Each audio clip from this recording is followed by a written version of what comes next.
സ്തോത്രം. കർത്താവിൻ്റെ തിരുനാമം വാഴ്ത്തപ്പെടുമാറാകട്ടെ. തുടർന്നുള്ള നിമിഷങ്ങൾ വളരെ ശാന്തമായി നമുക്ക് ദൈവത്തിൻ്റെ വചനം ധ്യാനിക്കാം. ഗലാത്യ ലേഖനം,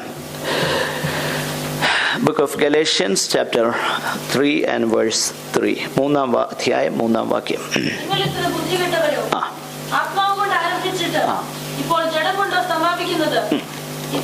മതിയാ ശ്രദ്ധിക്കുക. കഴിഞ്ഞ ദിവസം ഞാൻ പറഞ്ഞു, ബുദ്ധിയിൽ ശിശുക്കളാകില്ലെന്ന് പറഞ്ഞു.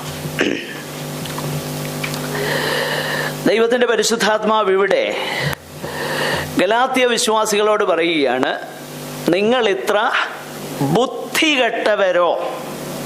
എന്തുകൊണ്ടാണ് അവരെ ബുദ്ധികെട്ടവരെന്ന് വിളിച്ചേ? അപ്പൊ ആത്മാവും ബുദ്ധിയും രണ്ടും രണ്ട് തലത്തിലല്ല. ബുദ്ധി എന്ന് ഞാൻ പറയുന്നത് നമ്മുടെ കുരുട്ടുബുദ്ധിയുടെ കാര്യമല്ല ഈ പറയുന്നത്.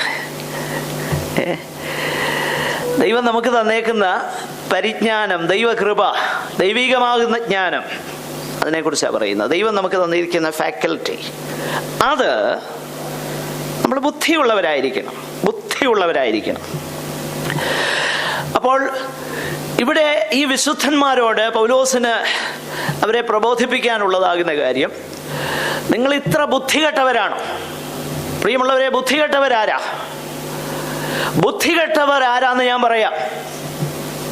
ദൈവവചനം മനസ്സിലാക്കാതെ, ദൈവഹിതം തിരിച്ചറിയാതെ, ദൈവ ഇഷ്ടം ചെയ്യാൻ താല്പര്യമില്ലാതെ ഫ്രൈഡേ ക്രിസ്ത്യൻസ് ആയിട്ട് മാത്രം ജീവിക്കുന്നവരാ ബുദ്ധികെട്ടവർ അല്ലേ? അതുകൊണ്ടല്ലേ എഫേസ്യ ലേഖനത്തിൽ നമ്മൾ വായിക്കുന്നത്, ബുദ്ധിഹീനരാകാതെ കർത്താവിന്റെ ഇഷ്ടം ഇന്നതെന്ന് തിരിച്ചറിഞ്ഞുകൊള്ളുവിൻ. Use your God given faculties, think upon those things. പ്രിയമുള്ളവരെ, ഞാനൊരു കാര്യം പറയാം. നമ്മുടെ ബുദ്ധിക്ക് അതീതമായിട്ട് ദൈവം ഒത്തിരി കാര്യങ്ങൾ ചെയ്യും. പക്ഷെങ്കിൽ ബുദ്ധി ദൈവിക ആലോചനയ്ക്ക് എതിരല്ല. അതുകൊണ്ടാണ് ബുദ്ധിഹീനരാകാതെ കർത്താവിൻ്റെ ഇഷ്ടം തിരിച്ചറിഞ്ഞുകൊള്ളുവിൻ. നിങ്ങൾ ബുദ്ധിഹീനരാകരുത്. ആകട്ടെ, ഇവിടെ ഈ വിശുദ്ധന്മാരോട് പറയുകയാണ്, നിങ്ങൾ ഇത്ര ബുദ്ധികെട്ടവരായി തീർന്നു. നിങ്ങൾ തുടങ്ങിയത് ആത്മാവ് കൊണ്ട്, എന്നാൽ ഇപ്പം നിങ്ങൾ ജഡം കൊണ്ട് തുടരാൻ ആഗ്രഹിക്കുകയാണ്. You began well and now you hope to continue in the flesh. That is utter nonsense. പ്രിയമുള്ളവരെ, ഇംഗ്ലീഷിൽ ഒരു സേയിങ് ഇങ്ങനെയുണ്ട്, well began is half done. നല്ല തുടക്കമാണെന്നുണ്ടെങ്കിൽ പകുതി വഴി എത്തിയെന്ന് സാരം. എന്നാൽ ക്രിസ്തീയ ജീവിതത്തെ സംബന്ധിച്ചിടത്തോളം progress is as important as the beginning. തുടക്കം നല്ലതായിരിക്കണം, തുടക്കം നന്നായിരിക്കണം. എന്നാൽ തുടക്കം പോലെ തന്നെ പുരോഗതിയും അവസാനവും നന്നായിരിക്കണം. ഈ തുടക്കം പോലെ തന്നെ പുരോഗതി നന്നാകണമെന്ന് ആഗ്രഹിച്ചത് കൊണ്ടാണ് അപ്പോസ്തലനായ പൗലോസ് ഇങ്ങനെ പറഞ്ഞു.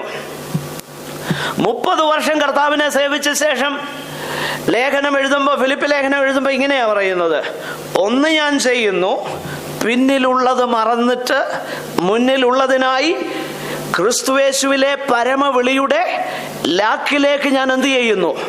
ഓടുന്നു. എൻ്റെ തുടക്കം അവിടുന്നായിരുന്നു. ഇപ്പോഴും എൻ്റെ ലക്ഷ്യം തെറ്റിയിട്ടില്ല. ഞാൻ ആ വിരുദ് പ്രാപിക്കാമോ എന്ന് വെച്ച് ഓടുകയാ. അതുകൊണ്ടാണ് മറ്റൊരിടത്ത് താൻ പറയുന്നത്, ഞാൻ ദിവസം തോറും മരിക്കുന്നു. യേശു പറഞ്ഞു, ഒരുവൻ എന്നെ അനുഗമിപ്പാൻ ഇച്ഛിച്ചാൽ തന്നെത്താൻ ത്യജിക്കണം, തൻ്റെ ക്രൂശ് എടുത്തിട്ട് നാൾതോറും എന്നെ അനുഗമിക്കട്ടെ. അനേകർക്ക് ആത്മീക വിഷയങ്ങൾ വളരെ നൊസ്റ്റാൾജിക് ആയിട്ടുള്ള കാര്യമാണ്. നൊസ്റ്റാൾജിയ എന്ന് പറഞ്ഞു കഴിഞ്ഞാൽ പണ്ട് കാലത്തെങ്ങോ ഒക്കെ സംഭവിച്ച ചില കാര്യങ്ങളെ അയവിറക്കിക്കൊണ്ട് ഇങ്ങനെ കഴിയുകയാണ്.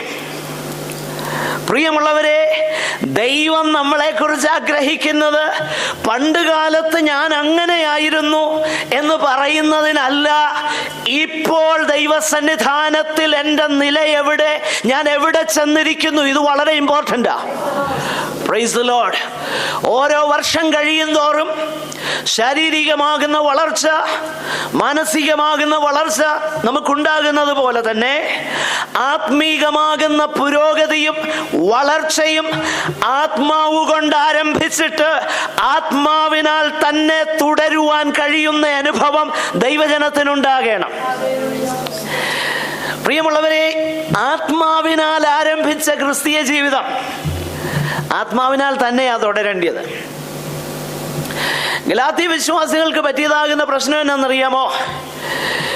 ഇവരാദ്യം ശരിക്കാ തുടങ്ങിയത്. 1-ാമത്തെ അധ്യായം നമ്മൾ വായിച്ചു നോക്കിക്കഴിഞ്ഞാൽ അതിൻ്റെ 6-ാം വാക്യം നിങ്ങൾ ശ്രദ്ധിച്ചാൽ, ദയവായിട്ടൊന്ന് വായിച്ചേ.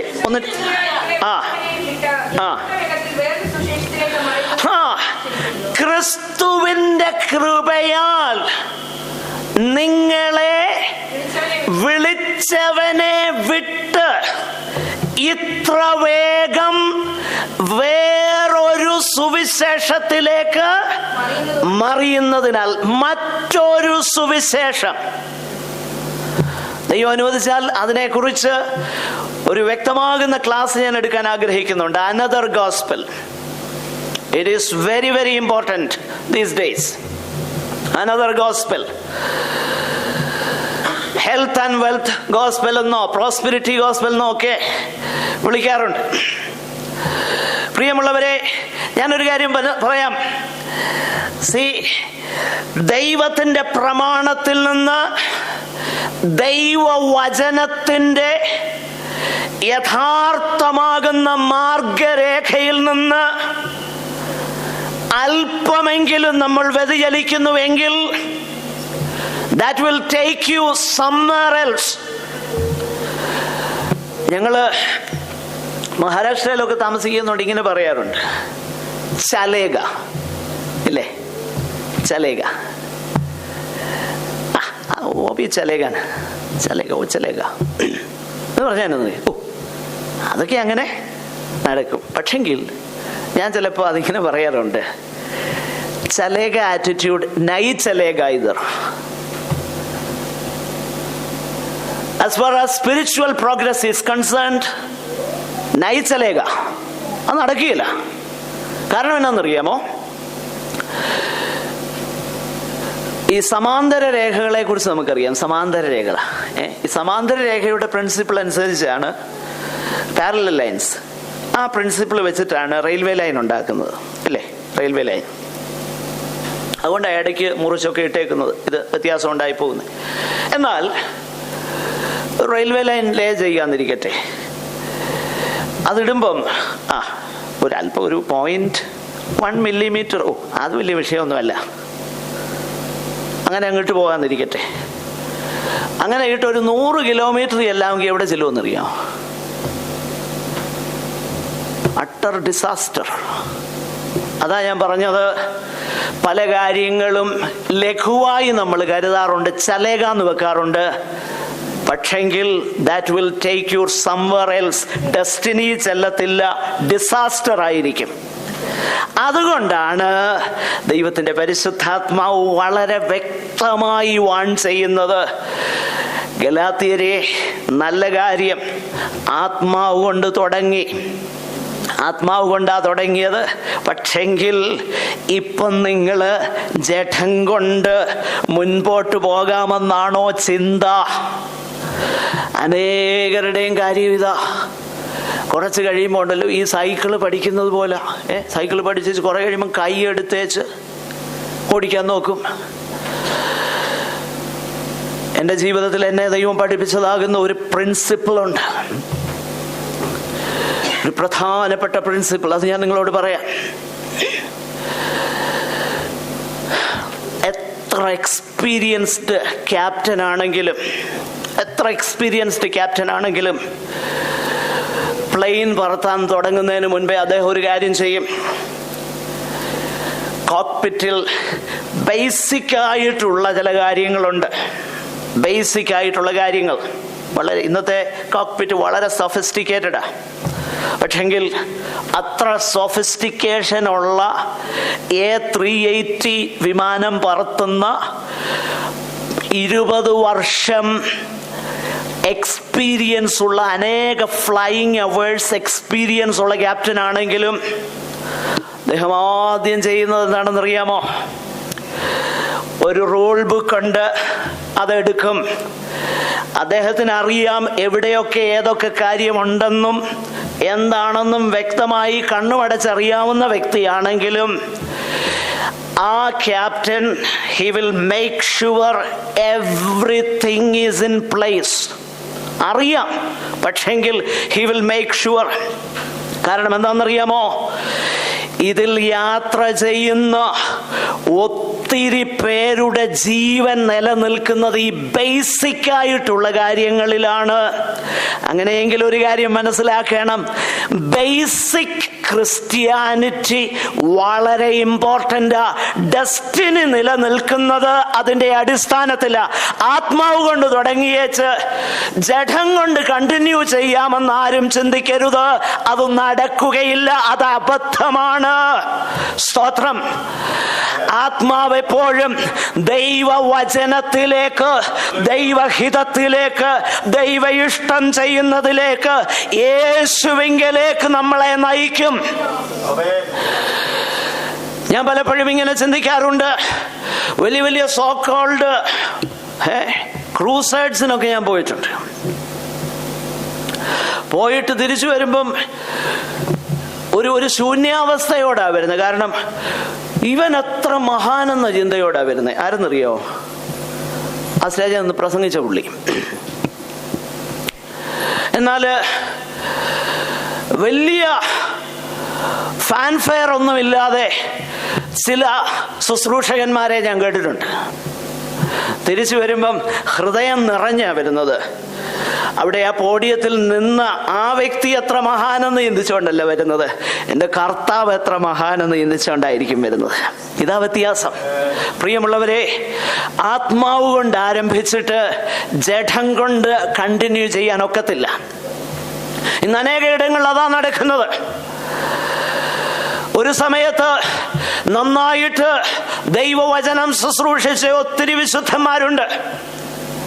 ഞാനത് ദുഃഖത്തോടാ പറയുന്നത്. എനിക്ക് വലിയ ദുഃഖമാണ് ഇത് പറയാൻ. ഞാൻ വളരെ ആദരിച്ചിരുന്നതായിട്ടുള്ള ഒത്തിരി ഭക്തന്മാരെ, ഞാൻ വലിയ ഫാനായിരുന്നു ആ ദൈവഭൃത്യന്മാരുടെയൊക്കെ. അവരുടെ പ്രസംഗങ്ങളൊക്കെ കേൾക്കാൻ ഞാൻ എവിടെയാണെങ്കിലും പോകുമായിരുന്നു. എന്നാൽ ഇപ്പൊ എനിക്ക് സങ്കടം അവരെ കേൾക്കുമ്പോൾ. കാരണം എന്താണെന്നറിയാമോ?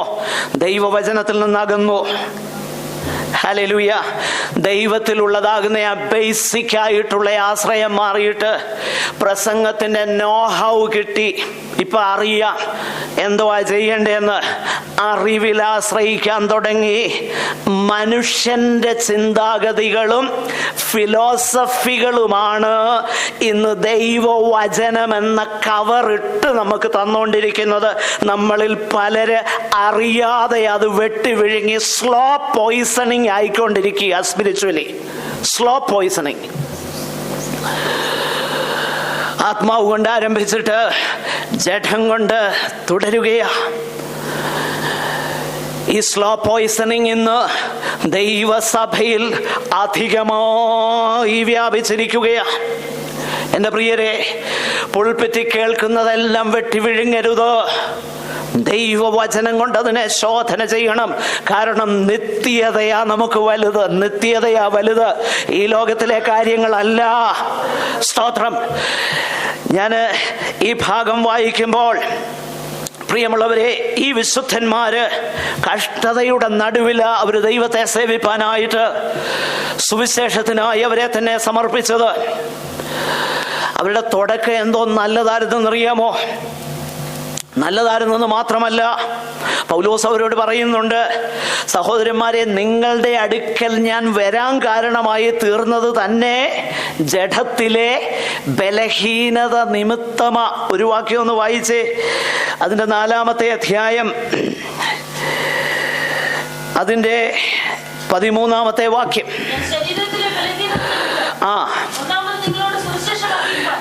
ശ്രദ്ധിക്കണം എൻ്റെ പ്രിയരെ, ദൈവഹിതത്തിൽ ജീവിക്കുന്ന ഭക്തന് രോഗം വന്നാലും ദൈവനാമ മഹത്വം എടുക്കും കേട്ടോ.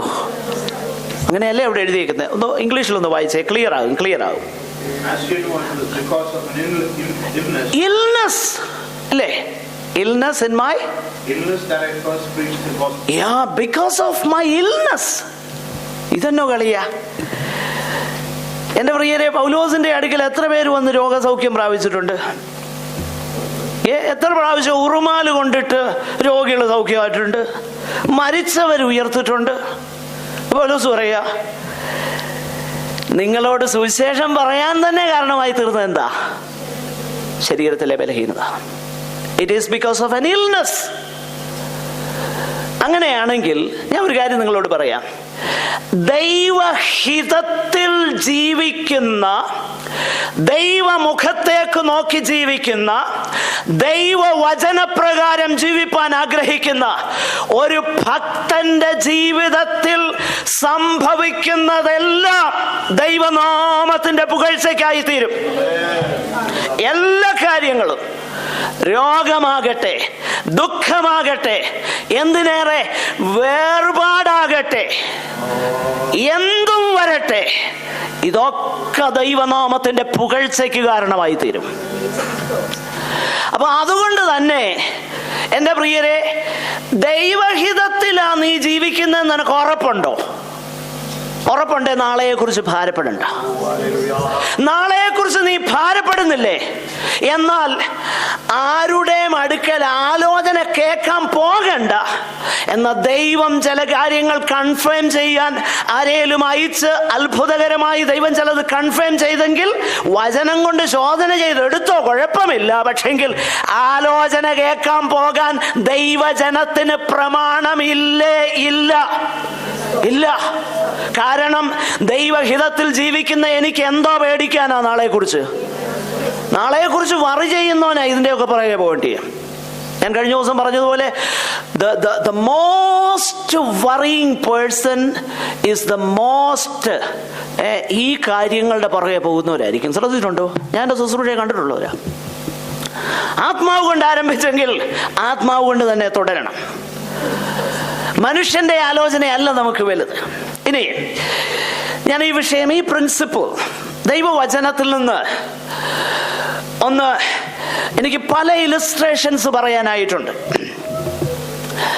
ആത്മാവ് കൊണ്ട് ആരംഭിച്ചിട്ട് ജഡം കൊണ്ട് സമാപിച്ച ഒത്തിരി പേരെ കുറിച്ച് പഴയ നിയമത്തിൽ നിന്നും പുതിയ നിയമത്തിൽ നിന്നും പറയാനുണ്ട്. എല്ലാവരുടെയും കാര്യങ്ങൾ വിശദമായിട്ട് പറയാൻ സമയമുണ്ടാകുമെന്ന് തോന്നുന്നില്ല. എങ്കിലും ചുരുക്കമായിട്ട് ഞാൻ പറയാം. നല്ല തുടക്കമായിരുന്നു ചിലരുടെയൊക്കെ. പഴയ നിയമത്തിൽ നമ്മൾ വായിച്ചു നോക്കിക്കഴിഞ്ഞാൽ ഏറ്റവും ക്ലാസിക് എക്സാമ്പിൾ ചിലതുണ്ട്. ഒന്ന്, ശമൂവേലിന്റെ പുസ്തകത്തിൽ നമ്മൾ വായിക്കുന്ന ശൗൽ, ഇസ്രായേലിന്റെ 1-ാമത്തെ രാജാവ്. ശൗലിന്റെ ജീവിതത്തിൽ what happened? അത് it is deliberate disobedience. പിന്നെ വേറൊരു വ്യക്തിയുണ്ട്, സിംസോൻ. അത് പ്രിസംഷൻ ആയിരുന്നു. പ്രിസംഷൻ എന്ന് പറഞ്ഞാൽ എന്നാന്നറിയോ? കുഴപ്പമില്ല. രാത്രിയിൽ വേണ്ടാടുത്തടുത്ത് പോയിട്ടും പിറ്റേ ദിവസം രാത്രി എണ്ണീറ്റ് എന്തോ എടുത്തുകൊണ്ട് വന്നു, വാതിലും കട്ടിളക്കാലും എല്ലാം എടുത്തുകൊണ്ട് വന്നു. അപ്പൊ നോക്കിയേ, പ്രിസംഷൻ, നോ പ്രോബ്ലം. പിന്നെ എന്നെ ഈ ചണം കൊണ്ട് ബന്ധിച്ചാൽ എന്തില്ല, ശക്തി ക്ഷയിക്കുമെന്ന് പറഞ്ഞു. നോക്കിയേ, എണ്ണീറ്റ് വന്നു. പ്രിസംഷൻ, കുഴപ്പമില്ല. പ്രിസ്യൂമിങ്. പിന്നെ മറ്റൊരു വ്യക്തിയുണ്ട്, നമ്മൾ വിശ്വാസികളുടെ പിതാവെന്ന് വിളിക്കുന്ന അബ്രഹാം. നിങ്ങൾ വണ്ടർ ചെയ്യുക, അദ്ദേഹത്തെ കുറിച്ച് ഇയാൾ എന്നാ പറയാൻ പോന്നേ. അബ്രഹാമിന്റെ ജീവിതത്തിൽ നിന്നും ഒരു ഉദാഹരണം ഞാൻ കാണിക്കാം. സ്ലോലി ബാക്ക് സ്ലൈഡിങ്, ക്രമേണയായിട്ട് അറിയാതെ പിന്മാറ്റത്തിലേക്ക് പോയി. അബ്രഹാം പിന്മാറിയോ എന്നൊക്കെ ചോദിക്കും. പിന്മാറി. ദൈവത്തിന്റെ കൈൻഡ് ഇന്റർവെൻഷൻ ഇല്ലായിരുന്നെങ്കിൽ അബ്രഹാം ഇന്ന് വിശ്വാസികളുടെ പിതാവാകത്തില്ലായിരുന്നു. കൈൻഡ് ഇന്റർവെൻഷൻ ഓഫ് ഗാഡ്, ദൈവത്തിന്റെ കരുണയുള്ള ഇടപെടൽ വന്നില്ലായിരുന്നെങ്കിൽ അബ്രഹാം വിശ്വാസികളുടെ പിതാവാകത്തില്ലായിരുന്നു. Praise the Lord. പ്രിയമുള്ളവരെ, അങ്ങനെയെങ്കിൽ പുതിയ നിയമത്തിലേക്ക് വരുമ്പോഴുകൊണ്ട് നന്നായിട്ട് തുടങ്ങി. ഒരുതൻ നല്ല തുടക്കമായിരുന്നു. കഷ്ടപ്പെട്ട് വളരെ പ്രശ്നങ്ങൾ സഹിച്ച് തുടങ്ങി. പക്ഷെ കുറച്ച് കഴിഞ്ഞപ്പം ലോകത്തെ സ്നേഹിച്ചു, എന്നെ വിട്ട് പോയി. ഹല്ലേലൂയ. ലോകത്തെ സ്നേഹിച്ചു, അവൻ എന്നെ വിട്ടു പോയി. അപ്പോൾ നല്ല തുടക്കമെന്നുള്ളത് മാത്രമല്ല പ്രാധാന്യം, പുരോഗതി വളരെ പ്രാധാന്യമാണ്. ശൗലിന്റെ കാര്യത്തിലേക്ക് നമുക്ക് പെട്ടെന്നൊന്ന് മടങ്ങി വരാം. ഈ മനുഷ്യനെ കുറിച്ച് നമ്മൾ ചിന്തിക്കുമ്പോൾ ഞാനതിനെ ഇങ്ങനെയാണ് കോയിൻ ചെയ്യാറുണ്ട്: ഹാൻസം ബട്ട് ഹംബിൾ. ഭയങ്കര സൗന്ദര്യവാനായിരുന്നു, പക്ഷെങ്കിൽ ഇതുപോലെ താഴ്മയുള്ള ഒരുത്തനെ കിട്ടാനില്ലായിരുന്നു. നമ്മൾ വായിക്കുന്നു, നമുക്ക് ആ ഭാഗം അറിയാവുന്നത് കൊണ്ട് ഞാൻ എടുത്ത് വായിക്കുന്നില്ല. എല്ലാവരും കൂടെ അവൻ എന്ത് ചെയ്യുന്നു തിരക്കിയപ്പോഴും എവിടെ ഇരിക്കാന്നറിയാമോ? ഐ ആം അൺവർതി ഫോർ ദിസ് എന്നുള്ള ആ തിരിച്ചറിവ് അവനുണ്ടായിരുന്നു. നല്ല തുടക്കമായിരുന്നു. എന്നാൽ ദൈവത്തിന്റെ പദ്ധതിയിലേക്ക് അവൻ വന്നു. ദൈവം അവനെ അതിലേക്ക് കൊണ്ടുവന്നു. കുറച്ച് കഴിഞ്ഞപ്പം അവനെതിരായിട്ട് നിന്ന ഒത്തിരി പേരെ, ശൗല് ഞങ്ങൾക്ക് മീതെ രാജാവാകുമോ എന്ന് പറഞ്ഞവരെ ഇവിടെ കൊണ്ടുവരുവീൻ, അവരെ നമുക്ക് കൊല്ലാമെന്ന് എല്ലാവരും കൂടെ പറഞ്ഞപ്പം ശൗൽ എന്നാ പറഞ്ഞെന്നറിയാമോ? ഇസ്രയേലിൽ ഇന്ന് ആരെയും എന്ത് ചെയ്യാൻ പാടില്ല, കൊല്ലാൻ സംഭവം അറിയത്തില്ലേ? അറിയാം. ഓക്കെ, അതുകൊണ്ടാണ് എടുത്ത് വായിക്കാതെ. നോക്കുക, ഇതെല്ലാമായിരുന്നിട്ടും കുറച്ച് കഴിഞ്ഞപ്പോ എന്ത് സംഭവിച്ചെന്നറിയാമോ? നമ്മളൊന്ന് ശമൂവേൽ 15-ാമത്തെ അധ്യായത്തിലേക്ക് കടന്നു വരുമ്പോൾ വ്യക്തമാകുന്ന ഇൻസ്ട്രക്ഷൻ ശമൂവേൽ നൽകിയിരുന്നു. വ്യക്തമാകുന്ന ഉപദേശം, വ്യക്തമാകുന്ന നിർദ്ദേശം കൊടുത്തിരുന്നു. എന്താ ചെയ്യേണ്ടതെന്നും എന്ത് ചെയ്യരുതെന്നും വ്യക്തതയോടെ ശമൂവേൽ പ്രവാചകൻ പറഞ്ഞിരുന്നു. അത് ദൈവത്തിൻ്റെ വലിയ പദ്ധതിയും ദൈവത്തിൻ്റെ ഹിതത്തിൻ്റെ നിവൃത്തീകരണത്തിനുമായിട്ട് അനേക വർഷങ്ങൾക്ക് മുൻപ് ദൈവം പറഞ്ഞതാകുന്ന കാര്യം, അമാലേക്കിനെ ഉന്മൂലനാശം ചെയ്ത് കളയണം. ഇവർ യാത്ര ചെയ്ത് മരുഭൂമിയിൽ കൂടെ വരുമ്പോൾ തന്നെ ഇവർക്കെതിരെയുള്ളതാകുന്ന വിധി ദൈവം പുറപ്പെടുവിച്ചിരുന്നു. ദൈവത്തിൻ്റെ ഹിതം ചെയ്യാൻ, ഇഷ്ടം ചെയ്യാൻ ദൈവം ഒരു അവസരം നൽകി. അവസരത്തെ പാഴാക്കി കളഞ്ഞു. എൻ്റെ പ്രിയരെ, ദൈവത്തിൻ്റെ ഇഷ്ടം നമ്മുടെ തലമുറയിൽ ചെയ്യാൻ വേറെ ആരുമില്ല, നമ്മൾ മാത്രമേ ഉള്ളൂ. നമ്മൾ പാഴാക്കിയാൽ ദൈവം തൻ്റെ ഇഷ്ടം കല്ലുകളിൽ നിന്നും അബ്രഹാമിന് സന്തതിയെ ഉളവാക്കും. പക്ഷേ നഷ്ടം നമുക്ക് സംഭവിക്കും. ദൈവത്തിന്റെ ഇഷ്ടം ചെയ്യാനായിട്ട് അവനെ തിരഞ്ഞെടുത്തു. വ്യക്തമാകുന്ന ഉപദേശം കൊടുത്തു, വ്യക്തമാകുന്ന നിർദ്ദേശം കൊടുത്തു. ഇന്നതുപോലെ ചെയ്യണം. ശൗൽ എന്ത് ചെയ്തെന്നറിയാമോ? ശൗല് പറഞ്ഞത്, ഞാനെന്താ ഈ ശബ്ദമൊക്കെ കേൾക്കുന്നതെന്ന് ശമൂവേൽ ചോദിച്ചപ്പോൾ ശൗല് പറഞ്ഞു തന്നെ, ഞാൻ ഇവയെ എന്തിനു വേണ്ടി? നിന്റെ ദൈവമായ യഹോവയ്ക്ക് അതും വളരെ ശ്രദ്ധേയമാകുന്ന കാര്യം. It is to your God. എനിക്ക് ആ ദൈവമായിട്ട് വലിയ ബന്ധമൊന്നുമില്ല. നിന്റെ ദൈവമായ യഹോവയ്ക്ക് യാഗം കഴിക്കാൻ വേണ്ടി, നിനക്ക് വേണ്ടിയിട്ട്. ഉടനെ അതിന് ഒരു നല്ല വാലിഡ് റീസണും ശൗല് കൊടുക്കുന്നുള്ളതാ. പറയുന്നത് എന്താണെന്നറിയാമോ? നികൃഷ്ടമായതിനെയൊക്കെ ഞാനെന്ത് ചെയ്തു. ഏതായാലും നമുക്ക് ആ വാക്യമൊന്നും നിങ്ങൾ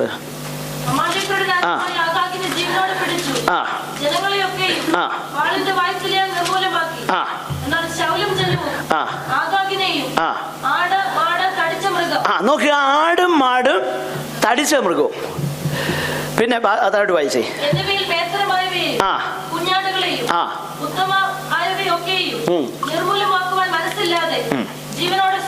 നോക്കുക, ഉത്തമമായതിനെയൊക്കെ കൊല്ലാൻ അല്പം പ്രയാസമായിരുന്നു. അതെന്തിനു വേണ്ടിയാ? That will come in handy later on, ഇല്ലേ? പിന്നത് പ്രയോജനപ്പെടാമെന്ന് കരുതി. പ്രിയമുള്ളവരെ, ഇങ്ങനെ പലരും ചെയ്യുന്ന എന്നാന്നറിയാമോ? ഈ തീരെ കൊള്ളാത്തതൊക്കെ അങ്ങ് കളയും. ചിലപ്പോൾ ഈ സിഗരറ്റ് വലിയും കള്ളുകുടിയൊക്കെ അങ്ങ് നിർത്തും. അതും പിന്നെ വേറെ പല പരിപാടികളൊക്കെ സോഷ്യലി ഹാമിങ് ആയിട്ടുള്ളതൊക്കെ എന്ത് ചെയ്യുമെന്നറിയാമോ? അത് കളയുമെങ്കിലും മറ്റു ചിലതൊക്കെ കൊണ്ടായി ഇങ്ങോട്ട് വരുന്നേ. കാരണം പിന്നെ പ്രയോജനപ്പെടും. ഞാൻ ആരാന്നറിയാമോ? അല്ലേ? അതൊക്കെ കയ്യിലുണ്ട്. അതൊക്കെ പിന്നെ പ്രയോജനപ്പെടുത്താൻ വേണ്ടിയിട്ട് വെച്ചേക്കുന്നത്. അത് കളഞ്ഞാൽ ചെല്ല വരുന്നേ. കഴിഞ്ഞ ദിവസം ഞാൻ പറഞ്ഞതുപോലെ ഞാൻ പിടിച്ച മുയലിന് ഇതൊന്നും മാറിയിട്ടില്ല.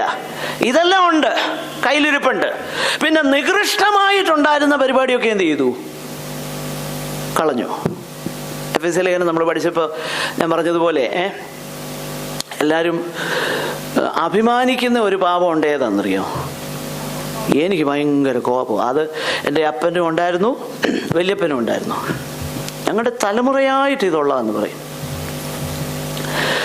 എന്നാൽ തലമുറയായിട്ട് ഞാൻ ഇന്നുവരെ കേട്ടിട്ടില്ല ഞങ്ങൾ ഇന്ന കൽപ്പനകളൊക്കെ ലംഘിക്കുന്ന ഒരു സ്വഭാവം ഞങ്ങൾ തലമുറയായിട്ടുണ്ടെന്ന് ഇതുവരെ ആരും പറയുന്നത് കേട്ടിട്ടില്ല. ഇത്ര നമ്പറൊക്കെ അല്ലേ, അത് പറയുന്നൊന്നും കേട്ടില്ല. കാരണം അത് മോശമാണ് പറഞ്ഞു കഴിഞ്ഞാൽ, അല്ലേ? ഇതെന്തുവാ? അത് അപമാനമാണ്. പക്ഷെങ്കിൽ this will come in handy.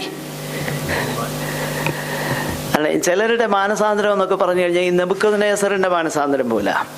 നെബൂഖദ്നേസറിന്റെ മാനസാന്തരം എന്നാന്നറിയോ? ആദ്യം പറഞ്ഞു ഈ ബിംബത്തെ നമസ്കരിച്ചില്ലെങ്കിൽ അവരെ എന്ത് ചെയ്യും? കൊല്ലും. അവരുടെ വീട് കുപ്പക്കുന്നാക്കും, അവരെ നശിപ്പിക്കും. പിന്നെ കുറച്ച് കഴിഞ്ഞപ്പോൾ പറഞ്ഞു ദാനിയേലിന്റെ ദൈവത്തെ ആരെങ്കിലും ആരാധിച്ചില്ലെങ്കിൽ എന്ത് ചെയ്യുമെന്നറിയോ? അവരെ കണ്ടിച്ച് മുറിച്ച് നശിപ്പിച്ചു കളെ. ഒരു വ്യത്യാസമേ ഉള്ളൂ. നേരത്തെ സഭയ്ക്ക് പുറത്തായിരുന്നു ഈ പരിപാടിയൊക്കെ ചെയ്തുകൊണ്ടിരുന്നെങ്കിൽ ഇപ്പോൾ എവിടെയാ ചെയ്യുന്നതെന്നറിയോ? അകത്താ ചെയ്യുന്നത്. ഈ ഒരു വ്യത്യാസമേ ഉള്ളൂ പലർക്കും. എൻ്റെ പ്രിയരെ, ആത്മാവ് കൊണ്ട് ആരംഭിച്ചിട്ട് ജഡം കൊണ്ട് സമീപിക്കാൻ ദൈവം ആരെയും അധികകാലം അനുവദിക്കുകയില്ലെന്നുള്ളത് നമ്മൾ മനസ്സിലാക്കണം. സ്തോത്രം. മേത്തരമായതിനെയൊക്കെ വെച്ചു, പിന്നെ നികൃഷ്ടമായതിനെയൊക്കെ എന്ത് ചെയ്തെന്നറിയാമോ? നിഗ്രഹിച്ചു കളഞ്ഞു. താഴോട്ട് നമ്മൾ വായിക്കുന്നുണ്ട്, അനുസരിക്കുന്നത് എന്താണെന്നറിയാമോ? യാഗത്തെക്കാളും ശ്രദ്ധിക്കുന്നത് മുട്ടാടുകളുടെ മേധസ്സിനേക്കാളും നല്ലതെന്നുള്ള സത്യം നീ പഠിച്ചിട്ടില്ലയോ? യാഗമല്ല വിഷയം. അതുകൊണ്ടാണ് ഇത് മനസ്സിലാക്കിയതാകുന്ന ഒരു ഭക്തൻ ഇങ്ങനെ പ്രാർത്ഥിച്ചു, ഇല്ലേ? പഴയ നിയമകാലത്ത് തന്നെ ജീവിച്ചിരുന്ന ഭക്തന്മാർ, അവർക്ക് ദൈവത്തിന്റെ വെളിപ്പാട് അവർക്ക് ലഭിച്ചു കഴിഞ്ഞപ്പം അവർ പറഞ്ഞൊരു കാര്യമുണ്ട്. എൻ്റെ ദൈവമേ, നീ ഹനനയാഗം ഇച്ഛിച്ചില്ല, എനിക്കത് അർപ്പിക്കാൻ എളുപ്പമാ, കാളയും കൊണ്ടങ്ങോട്ട് വന്നാൽ മതിയായിരുന്നു. എന്നാൽ എൻ്റെ ദൈവമേ, തകർന്നും നുറുങ്ങിയും ഇരിക്കുന്ന ഹൃദയമാണല്ലോ നിനക്ക് പ്രസാദകരമാകുന്ന യാഗം. എൻ്റെ പ്രിയരെ, നമ്മൾ വഞ്ചിക്കപ്പെട്ടു പോകരുത്. ഒരാഴ്ച മുഴുവൻ എങ്ങനെയും ജീവിച്ചേച്ചു വന്ന് വെള്ളിയാഴ്ചയോ ഞായറാഴ്ചയോ വന്ന് കൈകൊട്ടി പാടിയേച്ച് ആരാധിച്ചേച്ചു പോയെന്നുള്ള സംതൃപ്തിയോടെ നമ്മെ പിശാച് വഞ്ചിക്കുകയാണ്. നമ്മുടെ യാത്ര, നമ്മുടെ പോക്ക് ആപത്തിലേക്കാണ്. ആത്മാവ് കൊണ്ട് തുടങ്ങിയിട്ട് ജഡം കൊണ്ട് സമാപിക്കുന്നുവോ? നമ്മുടെ ജീവിതം ആരാധനയായി തീരണം. തകർന്നും നുറുങ്ങിയും ഇരിക്കുന്ന ഹൃദയത്തെ ദൈവമേ നീ നിരസിക്കുന്നില്ല. അതാണ് ശമൂവേൽ പറയുന്നത്, എൻ്റെ സഹോദര, എൻ്റെ കുഞ്ഞെ, ഇതാണോ നീ ദൈവത്തെ കുറിച്ച് കരുതിയിരിക്കുന്നത്? ദൈവം ആഗ്രഹിക്കുന്നത് എന്ത്? പരിപൂർണമാകുന്ന അനുസരണവും സമർപ്പണവും ദൈവഹിതം ചെയ്യാനുള്ള ഇഷ്ടത്തിൽ കുറഞ്ഞ ഒന്നാണോ ദൈവം ആഗ്രഹിക്കുന്നത്? പലരുടെയും ചിന്താഗതി അതാണ്. മറ്റ് ചിലത് കൊണ്ട് കോമ്പൻസേറ്റ് ചെയ്യാമെന്ന ചിന്ത നടക്കുകയില്ല. സഭയിലെ പാസ്റ്ററെ പ്രസാദിപ്പിക്കാൻ കഴിഞ്ഞെന്ന് വരും. കാരണം ഇവിടെ നിന്ന് ആരാധിക്ക് സ്തോത്രം ചെയ്യുന്നൊക്കെ പറയുമ്പം എല്ലാവരും കൂടെ ആരവാരമുണ്ടാക്കിയ ഞങ്ങൾക്ക് സംതൃപ്തിയാ. പക്ഷെങ്കിൽ എൻ്റെ പ്രിയരെ, ദൈവസന്നിധാനത്തിൽ വിലയുള്ള യാഗം എന്താണെന്നറിയാമോ?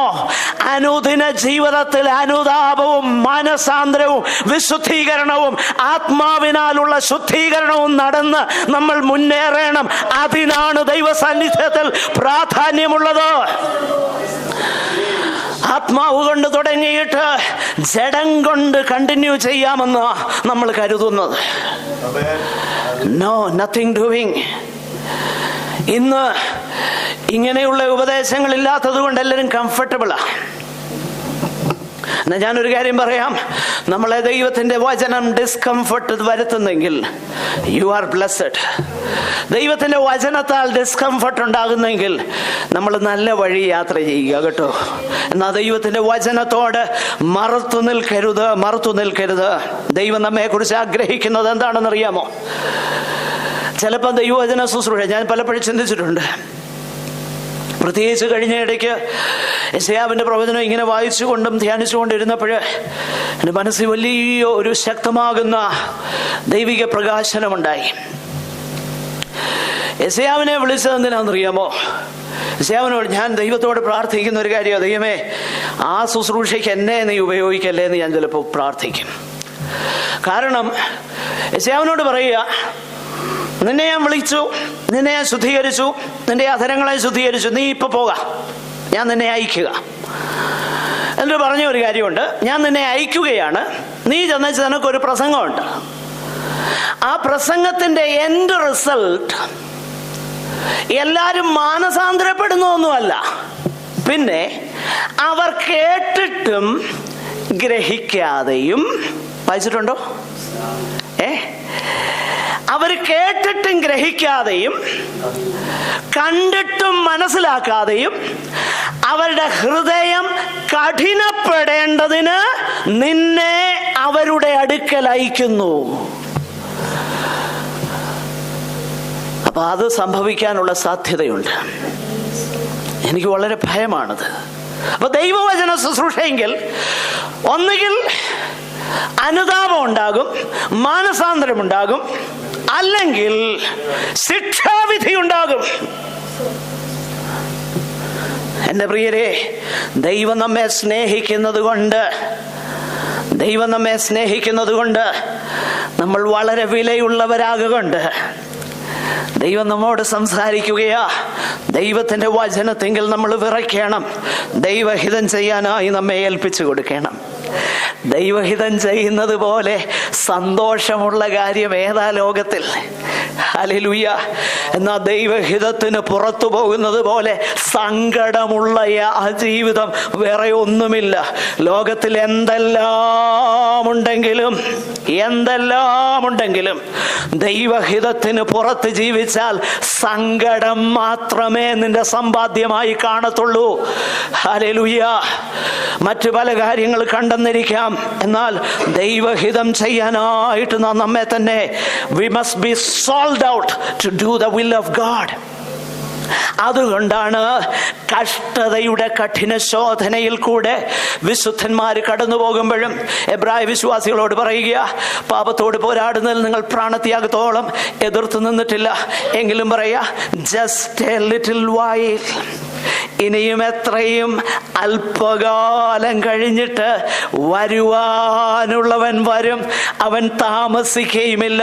എന്നാൽ എൻ്റെ നീതിമാൻ വിശ്വാസത്താൽ ജീവിക്കും. പിന്മാറുന്നു എങ്കിൽ എൻ്റെ ഉള്ളത്തിൽ അവന് പ്രസാദമില്ല. ഹല്ലേലൂയ. ദൈവ ഇഷ്ടം ചെയ്ത് വാഗ്ദത്തം പ്രാപിപ്പാൻ സഹിഷ്ണുത നമുക്കാവശ്യം. ഹല്ലേലൂയ. എൻ്റെ പ്രിയരെ, ദൈവത്തിൻ്റെ ഇഷ്ടം ചെയ്യാനായി നമുക്ക് സഹിഷ്ണുത ആവശ്യമാണ്, നമുക്ക് പേഷ്യൻസ് ആവശ്യമാണ്. ദൈവഹിതം ചെയ്യാനായി നമ്മെ തന്നെ നാം ഏൽപ്പിക്കണം. ബാക്കിയുള്ള പിശാചിന് അവകാശം പറയാനുള്ള സ്തോത്രം ഒത്തിരി കാര്യങ്ങൾ നമ്മുടെ ജീവിതത്തിൽ നാം വലിച്ചു വെക്കരുത്. ദൈവ ഇഷ്ടം ചെയ്യാനായി നമ്മെ തന്നെ ഏൽപ്പിച്ചു കൊടുക്കണം. സ്തോത്രം. ആത്മാവ് കൊണ്ട് തുടങ്ങിയിട്ട് ജഡം കൊണ്ട് സമാപിപ്പാൻ ഇടയാകരുത്. ജഡം കൊണ്ടല്ല, ആത്മാവ് കൊണ്ട് തന്നെ തുടരണം. ആത്മാവിൽ നമ്മൾ അവസാനിക്കണം. പലരും ചിന്തിച്ചേക്കുന്നത് എന്നാന്നറിയാമോ? പൗലോസ് മരിക്കുന്നതിന് മുൻപേ എഴുതിയൊരു വാക്യമുണ്ട്. അത് ഞാൻ നിങ്ങളോട് പറയാം. വീണ്ടും ചിലപ്പോൾ ആവർത്തിച്ചെന്ന് വരും. പ്രാധാന്യമുള്ള വിഷയങ്ങൾ ഞാൻ വീണ്ടും ആവർത്തിക്കും. അതിങ്ങനെയാ, ഞാൻ നല്ല പോർ പൊരുതു, ഓട്ടം തികച്ചു, വിശ്വാസം കാത്തു, ഇനി നീതിയുടെ കിരീടം എനിക്കായി വെച്ചിരിക്കുന്നു. പലരും ആ വാക്യം ഉപയോഗിക്കുന്നത് കല്ലറയുടെ മോളിൽ എഴുതി വെക്കാനാണ്. എന്നാൽ ഞാനൊരു കാര്യം പറയാം, കല്ലറയുടെ മോളിൽ എഴുതി വെക്കാനല്ല ആ വാക്യം. പിന്നെ പൗലോസ് ഈ വാക്യം എഴുതിയത് എപ്പോഴാണെന്നറിയാമോ? പൗലോസ് ഈ വാക്യം എഴുതിയത് താൻ ജീവനോടെ ഇരിക്കുമ്പോഴാണ് എഴുതി. എന്ന് പറഞ്ഞാൽ പൗലോസിന്റെ ജീവിത അന്ത്യത്തിന് മുൻപ് തനിക്ക് തികഞ്ഞ ബോധ്യമുണ്ടായിരുന്നു, ഞാൻ ദൈവഹിതം ചെയ്തു. അങ്ങനെയെങ്കിൽ ഇന്ന് നമ്മളെപ്പോഴും മരിക്കുമെന്ന് നമുക്ക് ഉറപ്പില്ല. ഇന്ന് നമുക്ക് തികഞ്ഞ ബോധ്യം ഉണ്ടാകണം, ഞാൻ ദൈവഹിതത്തിലാ നിൽക്കുന്നത്, ഞാൻ ആത്മാവിലാ തുടരുന്നതെന്നുള്ള പൂർണ്ണ ബോധ്യമുണ്ടാകണം. തുടക്കത്തിൽ പൗലോസ് പറഞ്ഞ ഒരു കാര്യമുണ്ട്, എനിക്ക് ഒരാഗ്രഹമേ ഉള്ളൂ, കർത്താവ് എനിക്ക് തന്ന ശുശ്രൂഷ തികയ്ക്കണം, പിന്നെ എൻ്റെ ഓട്ടം ഞാൻ ഓടേണം എന്നുള്ള പ്രാർത്ഥനയായിരുന്നു ആരംഭത്തിങ്കൽ. അപ്പോസ്തല പ്രവൃത്തി 20-ാം അധ്യായം മിലത്തോസിൽ എഫെസോസിലെ മൂപ്പന്മാരെ വരുത്തി ആ യാത്രയയപ്പ് പ്രസംഗത്തിലെ അവസാനത്തെ വാക്കുകൾ വളരെ ശ്രദ്ധേയമാണ്. അവിടെ എല്ലാമുള്ള കാര്യം എന്നാണെന്നറിയാമോ? അപ്പം അവിടെയും ആ ബുക്ക് ക്ലിയറായിരുന്നു. ബുക്ക് ക്ലിയറാ. പറയുന്നത് എന്നാണെന്നറിയാമോ? ഞാൻ ആരുടെയും വെള്ളിയും പൊന്നും ആഗ്രഹിച്ചിട്ടില്ല. ക്ലിയറാ. നമ്മുടെ ബുക്സ് ക്ലിയർ ആയിരിക്കണം കേട്ടോ. ശാമുവേലും അതൊരിക്കലാ പറഞ്ഞേക്കുന്നേ. ആർക്കെങ്കിലും യഹോവയുടെ അഭിഷക്തന്റെ മുൻപാകെയും ബോധ്യം വരുത്ത്, ഞാൻ ആരുടെയും കാളയോ കഴുതയോ അപഹരിച്ചിട്ടുണ്ടോ?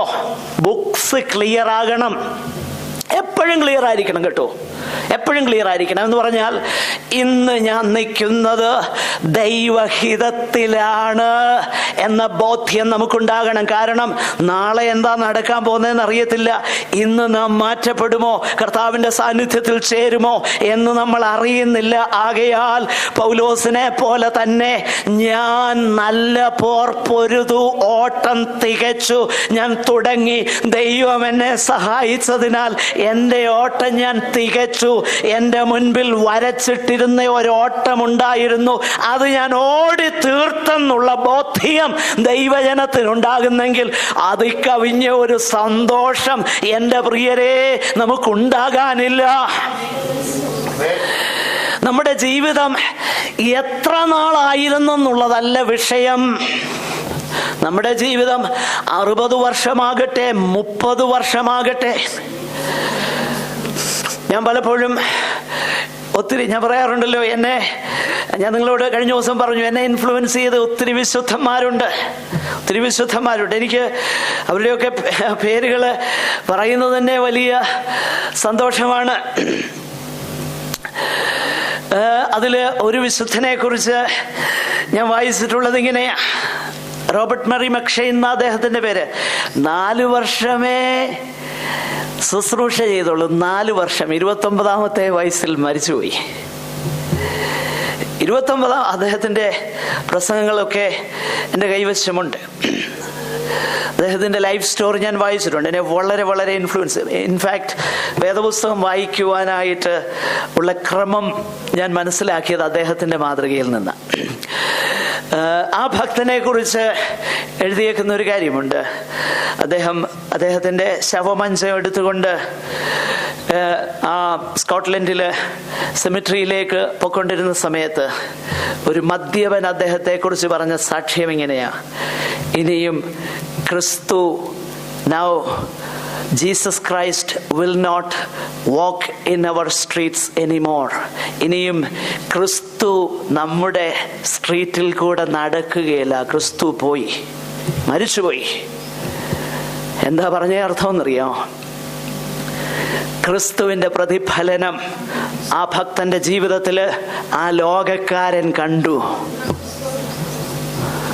എൻ്റെ പ്രിയരെ, ഇതാ വലിയ കാര്യം കേട്ടോ. നമ്മള് ഒത്തിരി കാലം ജീവിച്ചേച്ച് ദൈവഹിതത്തിന് വെളിയിൽ പോകുന്നതിനേക്കാളും നല്ലത് തരുന്ന കുറച്ച് ജീവിതമേ ഉള്ളെങ്കിലും, രോഗമാണെങ്കിലും, എൻ്റെ ജഡത്തിലെ ബലഹീനത നിമിത്തം ഞാൻ സുവിശേഷം അറിയിപ്പാൻ, നിങ്ങളോട് പ്രസംഗിപ്പാൻ ഇടയായി തീർന്നെന്ന് പൗലോസിന് ധൈര്യത്തോട് പറയാം. അങ്ങനെയെങ്കിൽ ഹല്ലേലൂയ, നമ്മുടെ ജീവിതത്തിൽ സംഭവിക്കുന്നത് എന്തുമേതുമാകട്ടെ, നമ്മുടെ അപ്പച്ചൻ്റെ അറിവോ അനുവാദമോ ഇല്ലാതെ ഒരു വിശുദ്ധന്റെ ജീവിതത്തിൽ ഒന്നും സംഭവിക്കുന്നില്ല.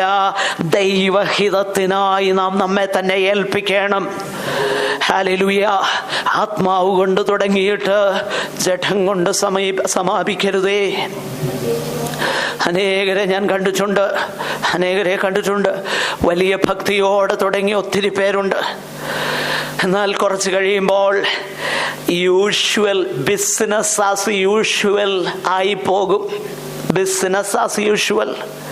ആത്മീക വിഷയങ്ങൾ ഇല്ലേ, ഞാൻ ആ കാര്യങ്ങളൊക്കെ ചെയ്യുന്നുണ്ട്, പാടുന്നുണ്ട്, പ്രാർത്ഥിക്കുന്നുണ്ട്, വരുന്നുണ്ട്. പിന്നെ ദശാംശമെന്ന് നമ്മൾ ഓമന പേരിട്ട് വിളിക്കുന്ന ശതാംശവും സഹസ്രാംശവും, പിന്നെ അതിൻ്റെ മുകളിൽ പറയാൻ എനിക്കറിയത്തില്ല, ഇതൊക്കെ നമ്മൾ കൊടുക്കാറുണ്ട്. സംതൃപ്തി. പ്രിയമുള്ളവരെ, നാം മനസ്സിലാക്കണം, ദൈവം നമ്മെക്കുറിച്ച് ആഗ്രഹിക്കുന്ന അതല്ല എൻ്റെ പ്രിയരെ. ദൈവഹിതം ചെയ്യാനാ ദൈവം നമ്മളെ വിളിച്ചേക്കുന്നത്. ആത്മാവിൽ തുടരാനാ ദൈവം നമ്മളെ വിളിച്ചേക്കുന്നത്. അത് നമ്മൾ മനസ്സിലാക്കണം. ഈ ശൗലിന് എന്തു പറ്റി? നാം വായിക്കുന്നുണ്ട്. പിന്നീട് അവൻ്റെ ട്രാജിക് എൻഡ് ഞാൻ വായിക്കുമ്പം എനിക്ക് എപ്പോഴും ഏത് സമയവും ശമൂവേലിൻ്റെ പുസ്തകം ഞാൻ വായിക്കുമ്പോൾ ആ ട്രാജിക് എൻഡ് ഞാൻ കാണുമ്പം ഞാൻ ദൈവസന്നിധാനത്തിൽ എൻ്റെ സ്പൈനിൽ ഒരു ഒരു പ്രത്യേക അനുഭവമാണ് എനിക്കുണ്ടാകാറുള്ളത്. എന്ത് സംഭവിച്ചെന്നറിയാമോ? അവസാനം വരുമ്പം ഫിലിസ്തീയര് പടയൊരുക്കുന്നു. അവിടെ വലിയ കഷ്ടത്തിലായി. ഊറീമും തുമ്മീമും കൊണ്ടാണ് യഹോവ ഉത്തരം കൊടുക്കേണ്ടത്, വെച്ചേക്കുന്ന പ്രമാണമത. എന്നാൽ ഊറീമും കൊണ്ടും തുമ്മീം കൊണ്ടും യഹോവ ഉത്തരം അരുളിയില്ല. എൻ്റെ പ്രിയരെ, ദൈവത്തിൻ്റെ വചനത്തിങ്കൽ ദൈവഹിതം തിരിച്ചറിയാൻ കഴിയാതെ ഇരിക്കുമ്പം കൂടുതൽ സമയം ദൈവസന്നിധാനത്തിൽ ഇരുന്നോണം, മുട്ടുമടക്കിക്കോണം, ദൈവസന്നിധാനത്തിൽ കണ്ണുനീരൊഴുക്കിക്കൊള്ളണം. കർത്താവേ, നീ എന്നോട് പറഞ്ഞല്ലാതെ ഞാൻ ഇവിടുന്ന് എഴുന്നേൽക്കുകയില്ല. നിന്റെ അരുളപ്പാട് എനിക്ക് ആവശ്യമാ. നിന്റെ ആലോചനയാൽ എന്നെ നടത്തും. പിന്നത്തേതിൽ മഹത്വത്തിലേക്ക് എന്നെ കൈക്കൊള്ളുമെന്നാ നീ പറഞ്ഞത്. ആകയാൽ നിന്റെ ആലോചന എനിക്ക് തരണം എന്ന് പറഞ്ഞ് ദൈവസന്നിധാനത്തിൽ നമ്മളായിരിക്കണം. ആത്മാവ് കൊണ്ട് തുടങ്ങിയിട്ട് ആത്മാവ് കൊണ്ട് തന്നെ തുടരണം. ജഡം കൊണ്ട് സമാപിക്കരുത്. ഊറീമും കൊണ്ടും തുമ്മീമും കൊണ്ടും യഹോവ ഉത്തരമരുളുന്നില്ല. അടുത്ത് ചെയ്ത കാര്യം കേൾക്കണോ? ഏത് ദൈവവചനത്തിന്റെ പ്രമാണം അക്ഷരീകമായി നടപ്പിലാക്കാൻ ദൈവം ഈ വ്യക്തിയെ ഉപയോഗിച്ചോ, അതുവരെ ദേശത്ത് വെളിച്ചപ്പാടത്തികളും ക്ഷുദ്രക്കാരും മന്ത്രവാദികളും ഉണ്ടായിരുന്നു. എന്നാൽ മോശയ്ക്ക് പ്രമാണം കൊടുത്തപ്പോൾ പറഞ്ഞു, വെളിച്ചപ്പാടത്തികളെയും മന്ത്രവാദികളെയും മരിച്ചവരോട് ആലോചന ചോദിക്കുന്നവരെയും ദേശത്തു നിന്നും നീക്കിക്കളയണമെന്ന് പ്രമാണം കൊടുത്തു. എന്തിനേറെ, ശമൂവേലിന് പോലും കഴിയാതിരുന്നത് അക്ഷരീകമായി നടപ്പിലാക്കിയവനായിരുന്നു ശൗൽ. ശൗൽ എന്ത് ചെയ്തെന്നറിയാമോ? വെളിച്ചപ്പാടത്തികളെയും മന്ത്രവാദികളെയും ദേശത്ത് നിന്ന് നീക്കിക്കളഞ്ഞു. ആദ്യം സത്യത്തിന് വേണ്ടി നിന്നു, ആദ്യം പ്രമാണത്തിനു വേണ്ടി നിന്നു, തീഷ്ണതയോടെ നിന്നു. പക്ഷേ ഏത് പ്രമാണത്തിനു വേണ്ടി നിന്നോ, ഏത് പ്രമാണത്തിനു വേണ്ടി തീഷ്ണത കാണിച്ചോ, അതേ പ്രമാണം ലംഘിക്കുന്നവനിൽ ഒന്നാമനായി തീർന്നു ഈ വ്യക്തി. നോക്കി അവന്റെ വീഴ്ച. ആ വീഴ്ച ഒന്ന് ശ്രദ്ധിച്ചേ എന്റെ പ്രിയരെ. നമ്മളെ തന്നെ ഒന്ന് പരിശോധിക്കണം. ഏത് പ്രമാണത്തിന് വേണ്ടി നിന്നോ അതേ പ്രമാണത്തിൽ ഇപ്പം വെള്ളം ചേർക്കുകയാ. ആത്മാവ് കൊണ്ട് തുടങ്ങി ജഡം കൊണ്ട് അവസാനിപ്പാൻ ആഗ്രഹിക്കുക. നമ്മൾ വായിക്കുന്നു, അതുവരെ ശൗലിനെ പേടിച്ച് മന്ത്രവാദവും വെളിച്ചപ്പാടത്തിയുടെ പരിപാടി നിർത്തിയിരുന്ന ഒരുത്തിയെ പോയി കണ്ടെത്തി. പിന്നെ ആ story, it is an obscure passage, but ദൈവവചനത്തിന്റെ വാക്കുകൾ കൊണ്ട് അതിനെ തെളിയിക്കുക. ഇപ്പം ഞാൻ അതിലേക്ക് പോകുന്നില്ല, ആ വിഷയം പിന്നീട് ഞാൻ വിശദീകരിക്കാൻ ഈ സമയമില്ല. എന്നാൽ എന്ത് സംഭവിച്ചെന്നറിയാമോ? ദാവീദ് പിന്നെ പറയുന്നത്, പട്ടുപോയല്ലോ,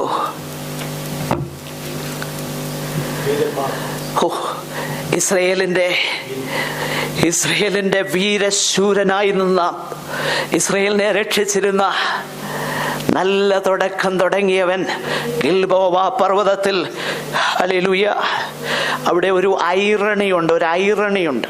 അതെന്താണെന്ന് ഞാൻ പറയാം. അവിടെ ഈ വസ്തുത വന്ന് പറയുന്നത് ആരാന്നറിയാമോ? ദാവീദിനോട് ആരാന്നറിയാമോ? ഒരു അമാലേക്യൻ. അതിന്റെ ഐറണി ദൈവജനം ഒന്ന് ശ്രദ്ധിക്കണം. ആരെ ആദ്യം ഉന്മൂലനം ചെയ്യണമെന്ന് പറഞ്ഞെന്നറിയോ? അമാലേക്കിനെ. ഉന്മൂലനം ചെയ്തില്ല, അമാലേക്യൻ വന്ന് മരണവിവരം പറഞ്ഞു. ഞാനൊരു കാര്യം പറയാം, ഹാൻഡിയായിട്ട് ഇപ്പം വെച്ചേക്കുന്നത് വിപത്തായി തീരും കേട്ടോ, വിപത്തായി തീരും. കളയാൻ ദൈവാത്മാവ് പറഞ്ഞത് കളയാതെ ഇപ്പം വെച്ചിട്ടുണ്ടെങ്കിൽ അത് വിപത്താക്കി തീരും. അതുകൊണ്ട് ദൈവത്തിന്റെ ആത്മാവ് നമ്മോട് ഇടപെടുമ്പോൾ നമ്മൾ അനുതാപത്തോടെ മാനസാന്തരത്തോടെ ദൈവസന്നിധാനത്തിൽ നമ്മളെ തന്നെ ഏൽപ്പിച്ചു കൊടുക്കണം. ആത്മാവ് കൊണ്ട് തുടങ്ങിയിട്ട് ജഡം കൊണ്ട് സമാപിക്കുന്നു. ശിംശോനെ കുറിച്ച് നമുക്കറിയാം. ഇത് ഡെലിബറേറ്റ് ഡിസൊബീഡിയൻസ് ആണെങ്കിൽ, ശിംശോന്റെ കേസിൽ അതല്ല, ഡെലിബറേറ്റ് അല്ലായിരുന്നു. ഡെലിബറേറ്റ് ആയിട്ടല്ല സാംസൺ ചെയ്തത്. സാംസൺ എന്ത് ചെയ്തെന്നറിയാമോ? നമ്മളിൽ പലരും ചെയ്യുന്നത് പോലെ ചെയ്തത്. അതും നടക്കും ഇതും നടക്കും. ഞാൻ കഴിഞ്ഞ ദിവസങ്ങളിലൊക്കെ പറഞ്ഞതുപോലെ, ഈ എല്ലാ ജീവിതത്തിൽ വിശുദ്ധിയും വേർപാടും ഇല്ലെങ്കിലും ഫ്രൈഡേ വന്നു കഴിയുമ്പോൾ ആരാധിക്കുന്നു പറയുമ്പോൾ എല്ലാം വരുന്നുണ്ട്, ഒരു കുഴപ്പമില്ല. അപ്പോൾ അത് പറഞ്ഞു നോക്കും. ഉണ്ട്, നോ പ്രോബ്ലം. പ്രിസംപ്ഷൻ. ഇതാണ് ശിംശോന് പറ്റിയത്. പ്രസ്യൂം ചെയ്തു. We cannot presume on God's mercies so much. ദൈവത്തിന്റെ കരുണയെ നമ്മൾ തുച്ഛീകരിക്കരുത്. റോമാലേഖനത്തിൽ ഒരു വാക്യമുണ്ട്, ദൈവത്തിൻ്റെ ദയ നിങ്ങളെ എന്തിലേക്ക് നടത്തണമെന്നറിയാമോ? വാക്യം എടുത്തൊന്ന് വായിച്ചേ. ദൈവത്തിൻ്റെ ദയ അത് നമ്മളെ മാനസാന്തരത്തിലേക്ക് നടത്തുന്നു എന്നുള്ളത് നമ്മൾ വ്യക്തമായിട്ട് മനസ്സിലാക്കണം. റോമാലേഖനം 2:3 4 വാക്യം.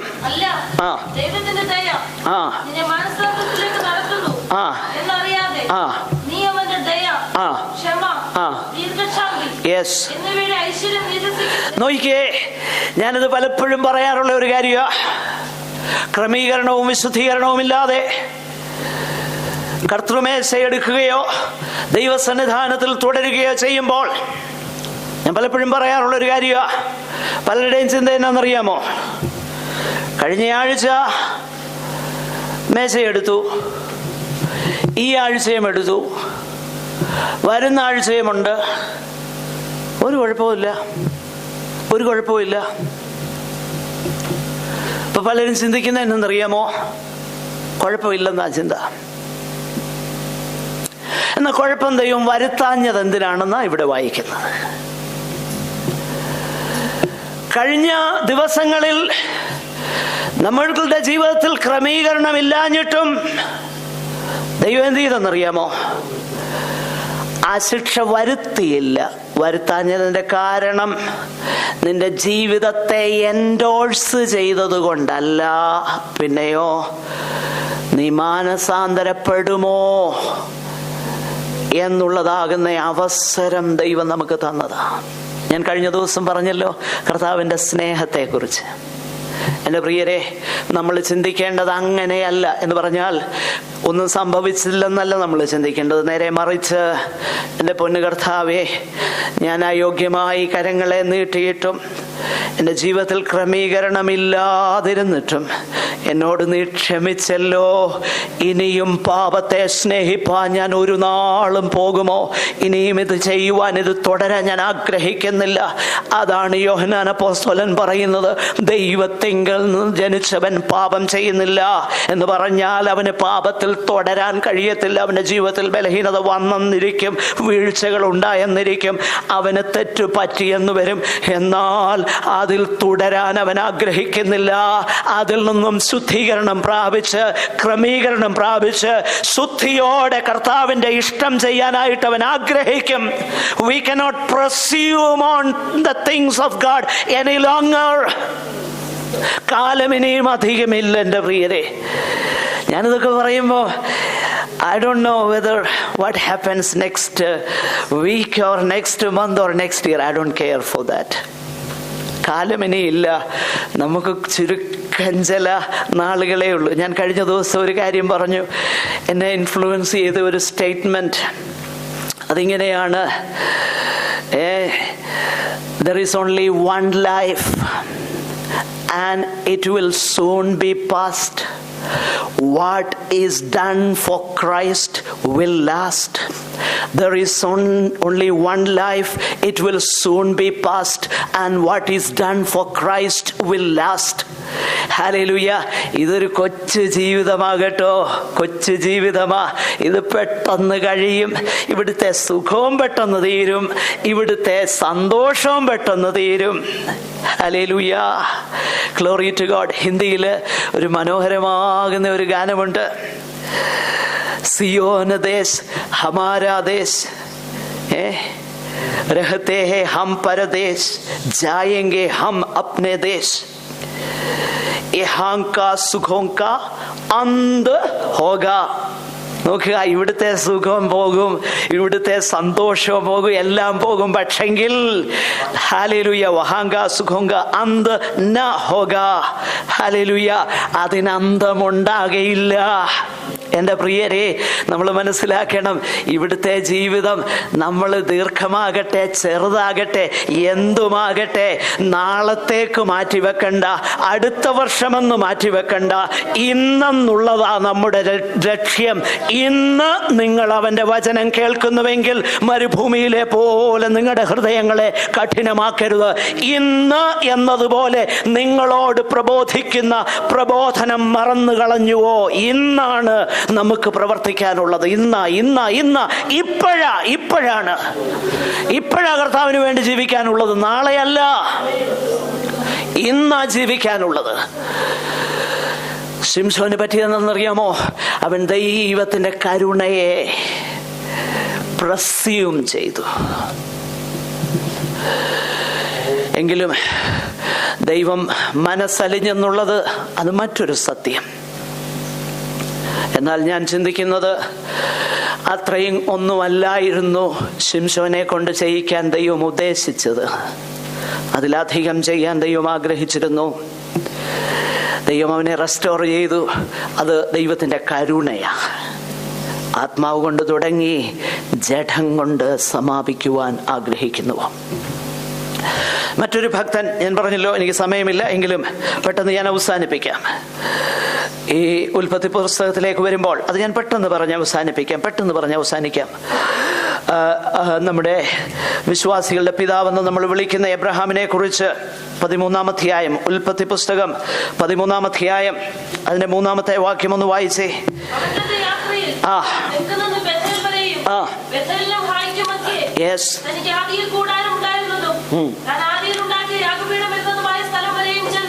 നോക്കുക, this is A story of restoration. ഇതൊരു മടങ്ങിവരവിന്റെ വാക്യമാണ് നമ്മൾ അവിടെ വായിച്ചത്. ആദിയിൽ കൂടാരം ഉണ്ടായിരുന്നിടത്തേക്ക് അവൻ എന്ത് ചെയ്തെന്നറിയോ? മടങ്ങി വന്നു. എന്ന് പറഞ്ഞാൽ വഴിവിട്ട് അല്പം യാത്ര ചെയ്തു. പക്ഷെങ്കിൽ ദൈവം, ഞാൻ മുമ്പേ പറഞ്ഞതുപോലെ, God in his mercy intervened. ദൈവം തന്നെ ഇറങ്ങി വന്ന് ഇന്റർവീൻ ചെയ്തു. നമ്മുടെ ജീവിതത്തിൽ ഞാൻ അതിനെക്കുറിച്ച് വിശദീകരിക്കാം. എത്ര അനുഭവങ്ങളുണ്ടെന്നറിയാമോ? As if God himself came down and intervened and saved us. ദൈവം തന്നെ നേരിട്ടിറങ്ങി വന്ന് നമ്മെ വലിയ വിപത്തിൽ നിന്നും രക്ഷിച്ചതുപോലെയുള്ള എത്ര അനുഭവങ്ങളുണ്ട്. ഞാൻ പറയുന്നത്, ആത്മീകമാകുന്ന പതനത്തിൽ നാം അകപ്പെട്ടു പോകാതെ ദൈവം നമ്മെ രക്ഷിച്ച എത്ര അനുഭവങ്ങൾ നമുക്കുണ്ട്. അതുപോലെ ദൈവം ഈ ഭക്തന്റെ ജീവിതത്തിലും ചെയ്തു. എന്താ സംഭവിച്ചതെന്നറിയാമോ? തുടക്കം നല്ലതായിരുന്നു. 12-ാമത്തെ അധ്യായം മുതൽ വായിച്ചു കഴിഞ്ഞാൽ ആദ്യം ഇറങ്ങി പുറപ്പെട്ടു തേജോമയനാകുന്ന ദൈവം. അത് 11-ാമത്തെ അധ്യായത്തിൽ ആ സംഭവം. അവിടെ അത് എഴുതിയിട്ടില്ലെങ്കിലും സ്തെഫാനോസിന്റെ പ്രസംഗത്തിലാണ് നമ്മൾ കാണുന്ന അപ്പോസ്തല പ്രവൃത്തി 7:2 തേജോമയനാകുന്ന ദൈവം അബ്രഹാം കൽദയരുടെ ഊരിൽ ഇരിക്കുമ്പം തന്നെ അവന് പ്രത്യക്ഷനായി. നല്ല തുടക്കം. ദൈവം തന്നെ പ്രത്യക്ഷനായിട്ട് പറഞ്ഞു, അബ്രഹാമേ പോക. ദൈവത്തിന്റെ പ്രത്യക്ഷത കണ്ടു കഴിഞ്ഞപ്പം പിന്നെ അവിടെ തന്നെ ഇരിക്കാൻ കഴിഞ്ഞില്ല. പലപ്പോഴും പ്രശ്നം എന്നാണെന്നറിയാമോ? ഈ ലോകത്തിലേത് പലതും ദൈവ തേജസ്സിനേക്കാളും തേജസ്സുള്ളതായിട്ട് നമ്മൾ കാണുന്നത് കൊണ്ടാണ് പലതിലും ജഡം കൊണ്ട് സമാപിപ്പാൻ നാം ആഗ്രഹിക്കുന്നത്. എന്നാൽ ദൈവത്തിന്റെ തേജസ് ഒരിക്കൽ കണ്ടെങ്കിൽ, ഹല്ലേലൂയ, ആ ഒരു ഭക്തന്റെയും ജീവിതം പിന്നീട് സെയിം ആയിരുന്നില്ല. എത്ര ഉദാഹരണങ്ങളുണ്ട്. യോബിനോട് യോബ് പറയും, ഞാനൊരു കേൾവിയെ കേട്ടുള്ളായിരുന്നു, ഇപ്പൊ ഞാൻ കണ്ടു, അതുകൊണ്ട് എന്നെ തന്നെ വെറുത്ത് പൊടിയിലും ചാരത്തിലും ഇരുന്ന് ഞാൻ അനുതപിക്കുന്നു. യെശയ്യാവിനോട് യെശയ്യാവ് പറയും, ഹല്ലേലൂയ, അയ്യോ, അശുദ്ധിയുള്ള അധരങ്ങളുള്ള മനുഷ്യനാ ഞാൻ. അശുദ്ധിയുള്ള അധരങ്ങളുള്ളവരുടെ ഇടയിൽ ഞാൻ പാർക്കുന്നു. അയ്യോ, എൻ്റെ കണ്ണ് സൈന്യങ്ങളുടെ യഹോവയാകുന്ന ദൈവത്തെ ഞാൻ കണ്ടല്ലോ എന്ന് പറഞ്ഞപ്പം ഒരു ശബ്ദം ഞാൻ കേട്ടു, ഞാൻ ആരെ അയക്കേണ്ടു? ആർ നമുക്ക് വേണ്ടി പോകും? അപ്പൊ പറഞ്ഞു, അടിയനിതാ, എന്നെ അയക്കണമേ. സൈന്യങ്ങളുടെ യഹോവയുടെ തേജസ് കണ്ടു കഴിഞ്ഞാൽ പിന്നെ മാറ്റമുണ്ടാകാതിരിക്കാൻ കഴിയത്തില്ല. അതുപോലെ നല്ല തുടക്കമായിരുന്നു അബ്രഹാമിൻ്റെത്. വീണ്ടും ഹാരാനിൽ വന്നപ്പം നമ്മളവിടെ വായിക്കുന്നത് തേരഹാണ് ഇപ്പൊ അബ്രഹാമിനെ നയിക്കുന്നത്. തേരഹ് അബ്രഹാമിനെയും 11-ാം അധ്യായത്തിന്റെ അവസാന ഭാഗം തേരഹ് അവരെയും കൊണ്ട് വരികയാ. വെളിപ്പാട് ലഭിച്ചവൻ വെളിപ്പാടില്ലാത്തവന്റെ പുറകെ പോകാൻ തുടങ്ങിക്കഴിഞ്ഞാൽ എന്ത് സംഭവിക്കുമെന്നറിയാമോ? അവിടെ വന്നങ്ങ് പാർക്കും. They are stuck there. വെളിപ്പാട് ലഭിച്ച വ്യക്തി വെളിപ്പാട് നഷ്ടപ്പെട്ടവന്റെ പുറകെ പോകരുത് കേട്ടോ. You will be stuck there. പിന്നെ ദൈവം എന്ത് ചെയ്തെന്നറിയാമോ? തേരഹ് മരിക്കുന്നത് വരെ കാത്തിരുന്നു. തേരഹ് മരിക്കുന്നത് വരെ കാത്തിരുന്നു. മരിച്ചു കഴിഞ്ഞപ്പം 12-ാം അധ്യായത്തിൽ യഹോവ അബ്രഹാമിന് പിന്നെയും പ്രത്യക്ഷനാകിയ. എൻ്റെ പ്രിയരെ, ഞാനൊരു കാര്യം പറയാം. നിന്റെ പ്രോഗ്രസ്സിന്, നമ്മുടെ പുരോഗതിക്ക് തടസ്സമായി വരുന്ന ഫാക്ടേഴ്സ് മാറുന്നതുവരെ ദൈവം കാത്തിരിക്കും. എത്രയും പെട്ടെന്ന് മാറ്റിക്കളയാമോ അത്രയും പെട്ടെന്ന് നമുക്ക് പുരോഗതി ഉണ്ടാകും. പറയുന്ന മനസ്സിലാകുന്നുണ്ടോ? പിന്നെ ദൈവം പ്രത്യക്ഷനായി പറഞ്ഞു, ബാക്കിയുള്ള കാര്യങ്ങളെല്ലാം കൊടുത്തു. ശപിക്കുന്നവനെ ഞാൻ ശപിക്കും, നീ അനുഗ്രഹിക്കുന്നവൻ അനുഗ്രഹിക്കപ്പെട്ടവനാകും, നിന്നാൽ ഭൂമിയിലെ സകല ജാതികളും അനുഗ്രഹിക്കുമെന്ന് വേണ്ട. ദൈവത്തിന്റെ അനുഗ്രഹങ്ങളെല്ലാം പകർന്നു. അങ്ങനെ പകർന്ന ദേശത്തെ കുറിച്ചുള്ളതാകുന്ന വെളിപ്പാടും പ്രോമിസും വാഗ്ദത്തവും ഉണ്ടായിരുന്നത് കൊണ്ട് 7-ാം വാക്യത്തിലേക്ക് വരുമ്പോൾ യഹോവ അബ്രഹാമിന് പ്രത്യക്ഷനായി, നിന്റെ സന്തതിക്ക് ഞാൻ ഈ ദേശം കൊടുക്കുമെന്ന് അരുളി ചെയ്തു. തനിക്ക് പ്രത്യക്ഷനായ യഹോവയ്ക്ക് അവൻ അവിടെ ഒരു യാഗപീഠം പണിതു. അവിടെ യാഗപീഠം പണിത് യഹോവയുമായിട്ടുള്ള കമ്മ്യൂണിയൻ റിലേഷൻഷിപ്പിൽ, ദൈവഹിതത്തിൽ ഈ ഭക്തൻ ഇങ്ങനെ ഇരിക്കുകയാ. ആത്മാവ് കൊണ്ട് തുടങ്ങി, ഇപ്പം ആത്മാവിൽ തന്നെയാ. എന്നാൽ അല്പം കഴിഞ്ഞപ്പോ എന്ത് സംഭവിച്ചെന്നറിയാമോ? ക്രമേണ സ്ലോലി യാത്ര ഡൈവേർട്ട് ചെയ്യാൻ തുടങ്ങി. വായിച്ചേ, താഴോട്ട് വായിച്ചേ.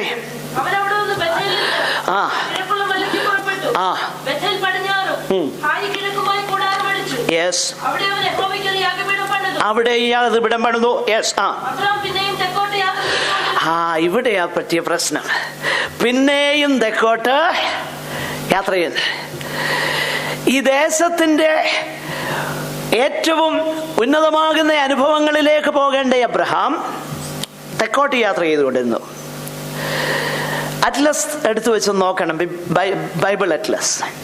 ഈ തെക്കോട്ട് എവിടാന്നറിയാമോ? അങ്ങനെ തെക്കോട്ട് യാത്ര ചെയ്ത് എവിടെ എത്തിയെന്നറിയാമോ?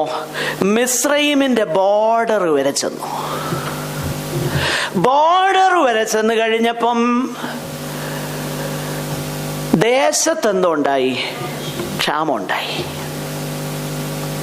അപ്പൊ ദേശത്ത് ക്ഷാമം ഉണ്ടായപ്പം പിന്നെ ഒരു ന്യായമായ കാരണം ഉണ്ട് എങ്ങോട്ട് പോകാൻ? മിസ്രൈമിലേക്ക് പോകാൻ. ഏത് പിന്മാറ്റക്കാരനോടും ചോദിച്ചു, അവനെപ്പോഴും ഒരു കാരണമുണ്ട്. ആ അച്ചായൻ, ഈ കമ്മിറ്റിക്കാരൻ, അവന്, ഇവൻ, ഒരു കാരണമുണ്ട്. പിന്മാറുന്നവർക്കെല്ലാം ഒരു കാരണമുണ്ട്. അവൻ പറയും, പെന്തക്കോസ്തുകാർ മുഴുവൻ കള്ളന്മാരാന്ന് പറയും, ഞങ്ങളുടെ സഭയിലെ മുഴുവൻ കള്ളന്മാരാന്ന് പറയും, അല്ലേ? ഇവൻ മാത്രം സത്യവാനും. പിന്നെ ആ അച്ചായൻ, ഈ അച്ചായൻ, ആ കമ്മിറ്റിക്കാരൻ, അവൻ, ഒരു കാരണമുണ്ട്. ദേശത്ത് ക്ഷാമമുണ്ടായി. എൻ്റെ പ്രിയരെ, അതിൻ്റെ ഇടയ്ക്ക് ഞാൻ അല്പം ഒന്ന് ഫാസ്റ്റ് ഫോർവേഡ് ചെയ്ത് മുൻപോട്ട് വരട്ടെ. ഈ സംഭവം, ദേശത്ത് ക്ഷാമം ഉണ്ടായി കഴിഞ്ഞപ്പം കനാൻ ദേശം വിട്ടുപോയി. അബ്രഹാം. കുറച്ച് കഴിഞ്ഞപ്പം ഇസഹാക്കും ഇതേ പരിപാടി തന്നെ ചെയ്തു. എന്നാൽ ദൈവം ഇറങ്ങി വന്ന് അങ്ങോട്ട് പോകണ്ടെന്ന് പറഞ്ഞതുകൊണ്ട് പോയില്ല. കുറച്ച് കഴിഞ്ഞപ്പം സ്നേഹിച്ചിരുന്ന മകൻ ജീവനോടെ മിസ്രൈമിലുണ്ടെന്ന് അറിവ് കിട്ടിയിട്ടും യാക്കോബ് കാണാൻ രഥത്തെ കയറി വന്നു കഴിഞ്ഞപ്പം ഇടയ്ക്ക് നിർത്തിയേച്ച് യാഗം കഴിച്ചു. യഹോവ പ്രത്യക്ഷനായി യാക്കോബിനോട് പറഞ്ഞു, യാക്കോബെ, മിസ്രൈമിലേക്ക് പോകാൻ ഭയപ്പെടേണ്ടെന്ന് പറയാൻ കാരണം എന്നാ? കഴിഞ്ഞ ദിവസം ഞാൻ പറഞ്ഞു, ഭയം ഉണ്ടായിരുന്നത് കൊണ്ടാ. എന്ന് പറഞ്ഞാൽ ഇപ്പം മിസ്രൈമിൽ ആഹാരമുണ്ട്, കനാനിൽ ആഹാരമില്ല. എങ്കിലും ആ കാരണം കൊണ്ട് ഞാൻ മിസ്രൈമിൽ പോകണമോ, എനിക്ക് പോകാൻ കഴിയുമോ എൻ്റെ ദൈവമേ എന്നറിയാൻ വേണ്ടി ചോദിക്കാനാണ് ദൈവസന്നിധാനത്തിൽ അവൻ യാഗം കഴിച്ചു. അപ്പൊ ദൈവം പറഞ്ഞു, പേടിക്കണ്ട, പൊക്കൂ. ദൈവം പറഞ്ഞേച്ച് പോകുന്ന എവിടോ നന്നാകട്ടോ. എന്നാൽ ദൈവം പറയാതെ പോകുന്ന ഒരിടവും ശുഭമല്ല. ഒരിക്കൽ ഉമ്മച്ചനപ്പച്ചൻ പറഞ്ഞതാകുന്ന അദ്ദേഹത്തിൻ്റെ പ്രസംഗങ്ങൾ കേട്ട ആരെങ്കിലും ഉണ്ടോ? അത് കേൾക്കാൻ കഴിഞ്ഞെങ്കിൽ അതൊരു വലിയ ഭാഗ്യമായിട്ട് ഞാൻ കരുതുകയാണ്. സ്തോത്രം. ഞാൻ കേട്ടിട്ടുണ്ട്. അദ്ദേഹം പറഞ്ഞ ഒരു ഉദാഹരണം ഇതാണ്. ഒരിക്കൽ അദ്ദേഹത്തെ കണ്ടിട്ടുള്ളവർക്കറിയാം. ജിനുവൊക്കെ കേട്ടില്ലേ? ഇല്ല, ഓക്കെ. കണ്ടിട്ടുള്ളവർക്കറിയാം. വളരെ ആചാനുബാഹുവായിട്ടുള്ളൊരു മനുഷ്യനാണ്. ഒരിക്കൽ ഒരു കവലയിൽ സുവിശേഷ യോഗം നടത്തിക്കൊണ്ടിരുന്നപ്പോൾ അദ്ദേഹവും ഒരു സ്നേഹിതനും കൂടെ സുവിശേഷ യോഗം നടത്തിക്കൊണ്ടിരുന്നപ്പം സുവിശേഷ വിരോധികൾ വന്ന് ഇവരെ പൊതിരെ തല്ലി. അദ്ദേഹത്തെക്കാളും ചെറിയ ആൾക്കാർ വന്നു. അദ്ദേഹത്തിന് വേണമെങ്കിൽ അതിന് പ്രതികരിക്കായിരുന്നു. അതിന് അത്ര ആരോഗ്യമുള്ള വ്യക്തിയായിരുന്നു അദ്ദേഹം. അദ്ദേഹത്തെക്കുറിച്ച് കണ്ടിട്ടുള്ളവർക്കറിയാം. അപ്പോൾ ഇദ്ദേഹത്തിൻ്റെ കൂടെ ഉണ്ടായിരുന്ന സഹോദരൻ വളരെ ബലഹീനനാകുന്ന ഒരുത്തനായിരുന്നു. അദ്ദേഹം ഈ അടികളൊക്കെ ഏറ്റ് രോഗിയായി തീർന്നു. ചില ദിവസം കഴിഞ്ഞപ്പം മരിച്ചുപോയി. ഈ ഭക്തൻ പറഞ്ഞ കാര്യം ഇതാണ്: ഞാൻ സ്വർഗത്തിൽ ചെല്ലുമ്പം എനിക്ക് അവിടെ ചെല്ലുമ്പോൾ എൻ്റെ ആ സഹോദരനെ ഒന്ന് കാണണം, അതെൻ്റെ ഒരു ആഗ്രഹമാണ്. എന്നാൽ സ്വർഗത്തിൽ ഞാൻ ചെല്ലുമ്പം അതിനേക്കാൾ എനിക്ക് ആഗ്രഹം എൻ്റെ കർത്താവിനെ കാണണമെന്നുള്ളതാണ്. പ്രിയമുള്ളവരെ, ഞാനൊരു കാര്യം പറയാം. സ്വർഗത്തിൽ നമ്മുടെ ആൾക്കാരെയൊക്കെ അറിയാം കേട്ടോ, അവരെയൊക്കെ നമ്മൾ കാണുകയും ചെയ്യും. എന്നാൽ യേശുവിനെ കാണാനുള്ള തിരക്കിനിടയ്ക്ക് ഇവരെയൊക്കെ കണ്ടെങ്കിലായി ഇല്ലെങ്കിലായി അതൊന്നും അല്ല നമ്മുടെ വിഷയം. നമ്മുടെ കർത്താവിനെ കാണാനുള്ള തിരക്കായിരിക്കും അവിടെ കേട്ടോ. ഹല്ലേലൂയ. അപ്പോൾ ഇദ്ദേഹം പറഞ്ഞൊരു കാര്യം ഇതാ. അപ്പോൾ ആരെങ്കിലും എന്നോട് പറയുക, യേശു ഇവിടെ ഇപ്പം ഇല്ല, അതുകൊണ്ട് അവിടെ താഴെ നരകത്തിലാ യേശു എന്ന് പറഞ്ഞാൽ അദ്ദേഹത്തിൻ്റെ ഇമാജിനേഷനാ. ആ ഭക്തൻ പറഞ്ഞു, ഞാൻ ഒറ്റ കൊതിപ്പിന് അവിടെ ചെല്ലും. കാരണം എൻ്റെ കർത്താവ് ഉള്ളിടമാണ് എനിക്ക് സ്വർഗം. യേശു ഉള്ളിടമാണ് എനിക്ക് സ്വർഗം. സ്വർഗമാകുന്നത് അവിടെ സ്വച്ഛ സ്ഫടിക വീതിയുള്ളതല്ല സ്വർഗത്തെ സ്വർഗമാക്കുന്നത്. സ്വർഗമാകുന്നത് അവിടെ തങ്ക കിരീടങ്ങളുള്ളതല്ല. സ്വർഗമാകുന്നത് അവിടെ സിംഹാസനങ്ങൾ ഉള്ളതല്ല. സ്വർഗമാകുന്നത് അവിടെ ഒത്തിരി വാസസ്ഥലങ്ങൾ ഉള്ളതല്ല. കാരണം അതെ, ദൈവസിംഹാസനത്തിന്റെ നടുവിൽ കുഞ്ഞാട് അറുക്കപ്പെട്ടതുപോലെ നിൽക്കുന്നത് കണ്ടപ്പം മൂപ്പന്മാരെന്തോ ചെയ്യുന്നറിയോ? ആദ്യം സിംഹാസനത്തിൽ നിന്നിറങ്ങി, സിംഹാസനം പോയി. കിരീടം എന്ത് ചെയ്യണമെന്നറിയാമോ? അവന്റെ പാദപീഠത്തിലിട്ട്, കുഞ്ഞാടേ, നീ ബലവും മഹത്വവും സ്വീകരിപ്പാൻ യോഗ്യൻ, നീയാണ് സ്വർഗം, നീയാ സ്വർഗം, യേശു ആ സ്വർഗം കേട്ടോ. അല്ലാതെ അവിടെ എന്തായാലും കിട്ടുമെന്നുള്ളതാകുന്ന കാര്യമല്ല നമ്മുടെ വിഷയം. നമ്മുടെ കർത്താവുള്ളെന്നുള്ളതാണ് വിഷയം. അങ്ങനെയെങ്കിൽ കർത്താവ് കൂടെ ഉണ്ട്, പിന്നെന്തിനാ പേടിക്കുന്നേ? കർത്താവ് പോകാൻ പറയുന്നിടത്ത് നമ്മൾ എന്ത് ചെയ്യണമെന്നറിയാമോ? ധൈര്യത്തോടെ പോകണം. എന്നാൽ ദൈവഹിതമില്ലാത്തടത്ത് എന്ത് കാരണമുണ്ടെങ്കിലും പോകരുത്.